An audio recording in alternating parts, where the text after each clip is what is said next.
اس چوتھے امام کا جس کی آج شہادت کی شب ہے، اس امام کا بھی دستور یہ تھا کہ رات میں اپنی پشت پر بوریاں لاد کے لے جاتے تھے، دروازے کھٹکھٹاتے تھے، حاجت مند جو ہوتے تھے، مستحق جو ہوتے تھے، وہ آرام کرتے رہتے تھے، مدینے والے سوتے رہتے تھے، مگر میرا امام جاتا تھا، دروازہ کھلواتا تھا، کپڑا سامنے کر لیتا تھا تاکہ کوئی پہچان نہ سکے یہ مدد کرنے والا کون سا آیا ہے۔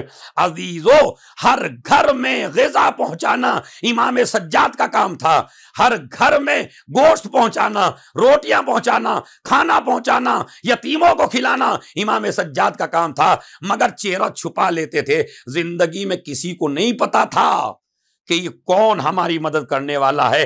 جب جناب سجاد کی شہادت ہو گئی تو لوگوں کو پتا چلا یہ کوئی اور نہیں تھا، یہ تو امام سجاد تھے جو ہر گھر کی مدد کر رہے تھے، جو یتیموں کی مدد کر رہے تھے، جو مسکینوں کی مدد کر رہے تھے۔ باقاعدہ روایت میں موجود ہے کہ چھپ کر صدقہ دینا اگر کسی کو سیکھنا ہے تو سجاد سے سیکھو۔ ہزاروں ہیں جو باقاعدہ ویڈیو بنواتے ہیں، ہزاروں ہیں جو باقاعدہ فوٹو کھنچواتے ہیں، غریبوں کو دیا ہمارا فوٹو کھینچ لیجئے۔ ہوتا یا نہیں ہوتا؟ آج کے زمانے میں ہو رہا ہے۔ ہم امام سجاد کے دین پہ نہیں ہیں، ہم امام سجاد کی سیرت پہ نہیں ہیں۔ تھوڑا سا مدد کرنے جاتا ہے کوئی بڑا آدمی، بنائیے ویڈیو، کھینچیے ویڈیو، فوٹو بنائیے، دیتے ہوئے دکھاتے ہیں۔ اب آپ یہ بتائیے، ذلیل تو آپ نے اسے دے کے اتنا کر دیا کہ ویڈیو پوری دنیا میں پھیلا دی، ہم نے اس کو اتنا دیا۔ امام سجاد کا دستور یہ ہے، خبردار اگر کسی غریب کو دو تو اپنا چہرہ بھی نہ دکھاؤ، وہ پہچان نہ سکے۔ کیوں چہرہ دکھانے کی وجہ؟ اس لیے کہ آدمی جب کسی کا چہرہ دیکھتا ہے جو دینے والا ہے تو وہ چہرے پر شرم کے آثار آ جاتے ہیں، اور جب بھی اسے دیکھتا ہے شرماتا ہے۔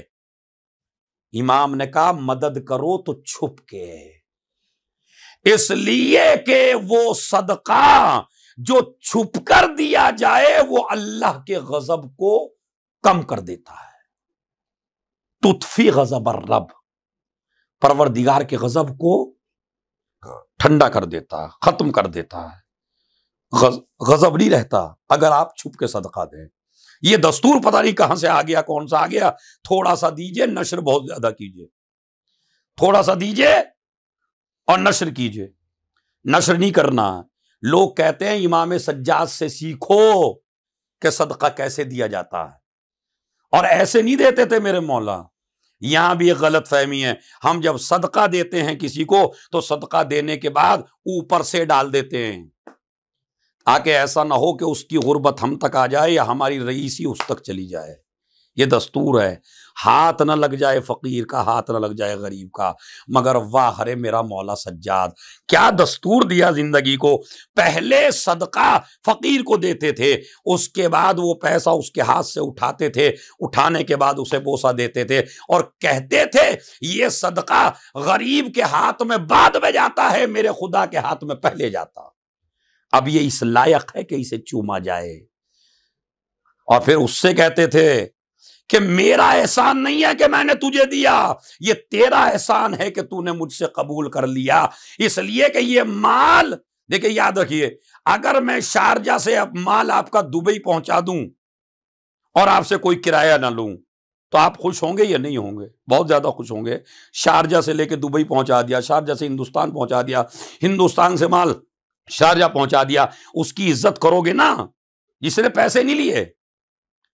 ہندوستان سے لایا سامان دے دیا، پاکستان سے لایا سامان دے دیا، پاکستان سے شارجہ سے پاکستان لے گیا، عزت کرو گے نا، اس نے پیسہ نہیں لیا، جتنا دیا تھا اتنا ہی پہنچایا۔ امام کہتے ہیں اگر غریبوں کو دیا ہے تو غریبوں پہ احسان کیا ہے؟ جتنا تم نے یہاں سے دیا اس نے کھایا نہیں ہے وہ، اور اگر کھایا بھی ہے تو جیسے ہی تم نے یہاں سے دیا اس سے زیادہ اس نے وہاں پہنچا دیا محشر میں جو آپ کو مل جائے گا۔ تو اب بتائیے شکر گزار ہمیں ہونا چاہیے نہیں اس فقیر کا کہ جس نے میرا مال دنیا سے اٹھا کے آخرت میں پہنچا دیا اور کوئی کرایہ بھی نہیں لیا۔ یہ ہے مسئلہ عزیزو، غور فرمائیں۔